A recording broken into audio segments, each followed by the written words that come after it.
प्राचीन काल में मनोहर नगर में एक ब्राह्मण रहता था।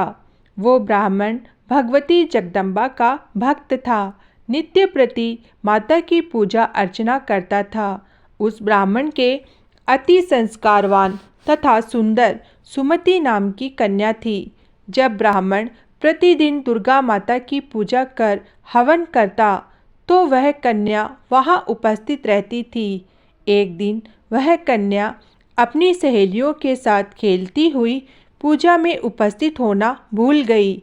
अपनी कन्या द्वारा की गई इस गलती से ब्राह्मण को उस पर क्रोध हुआ। क्रोध करके उसने अपनी कन्या से कहा, आज तुमने भगवती का पूजन नहीं किया, मैं तुम पर रुष्ट हूँ। अब मैं तुम्हारा विवाह किसी कुष्ठ रोगी या दरिद्र व्यक्ति से करूँगा। पिता द्वारा कहे गए इन शब्दों से सुमति आहत हो गई और अपने पिता से बोली, मैं आपकी कन्या हूँ, हर तरह से मैं आपके अधीन हूँ। जिससे आपकी इच्छा हो मेरा विवाह उसी से कर देना, पर मुझे वही मिलेगा जो मेरे भाग्य में लिखा होगा।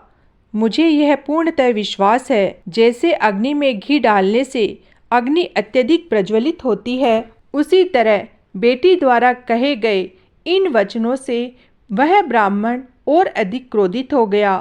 क्रोध की अग्नि में जलते हुए उसने अपनी कन्या का विवाह एक कुष्ठ रोगी से कर दिया और उसे विदा करते हुए बोला, पुत्री, अब तुम अपना कर्म फल भोगो। देखते हैं भाग्य के भरोसे रहकर तुम क्या करती हो। वो कन्या ऐसा पति पाकर दुखी थी, लेकिन उसने सोचा भाग्य के लिखे को कोई नहीं मिटा सकता। ऐसा सोचकर वो अपने पति के साथ वन में चली गई। वो रात्रि उन दोनों ने बहुत कष्ट से व्यतीत करी। सुमति की ऐसी दशा देखकर देवी भगवती वहाँ प्रकट हुई और बोली, पुत्री, मैं तुम पर प्रसन्न हूँ, तुम जो चाहे मुझसे मांग सकती हो।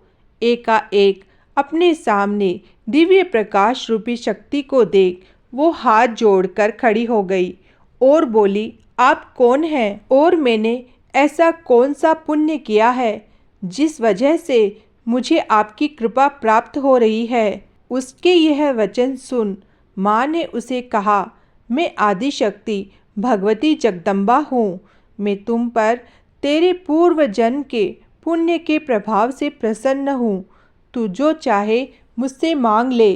कन्या ने हाथ जोड़कर माता से पूछा, माँ, मैं पूर्व जन्म में कौन थी और मैंने ऐसा क्या किया जो आपकी कृपा मुझे प्राप्त हुई। माता रानी बोली, सुनो, पूर्व जन्म में तुम एक निषाद अर्थात भील की स्त्री थी। तुम अति पतिव्रता और मुझ में आस्था रखने वाली थी। एक दिन परिस्थितियों के वशीभूत होकर तुम्हारे पति ने चोरी करी। चोरी करने से राजा के सैनिक उसके साथ साथ तुम्हें भी ले गए और ले जाकर कारागृह में डाल दिया।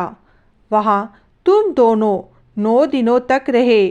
वहाँ ना तुमने भोजन किया ना जल ग्रहण किया। वो समय मेरे नवरात्रों का था और तुम पूरे 9 दिनों तक मेरी आराधना करती रही। कुछ भी ना खाने पीने के कारण तुम्हारे द्वारा मेरा व्रत हो गया। उस समय तुमसे जो व्रत हुआ था उसके प्रभाव से प्रसन्न होकर मैं तुम्हें वनवांछित फल प्राप्त करने का आशीर्वाद देती हूँ। तुम्हारी जो इच्छा हो मांग लो। वह कन्या बोली, आप मुझ पर प्रसन्न हो तो मेरे पति को कोढ़ मुक्त करो। ऐसा सुनकर माता बोली, तथास्तु। तभी उसके पति का शरीर भगवती की कृपा से कुष्ठ रोग से रहित होकर अति कांतिवान हो गया। अपने पति की मनोहर काया देखकर वो माँ भगवती की स्तुति करने लगी। हे माँ, आपने मेरा उद्धार किया है, आपको मेरा बारंबार प्रणाम है। ऐसा आशीर्वाद देकर माता अंतर्ध्यान हो गई।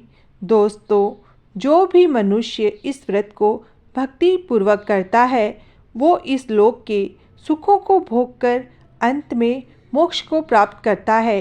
प्रेम से बोलिए जय माँ दुर्गा की।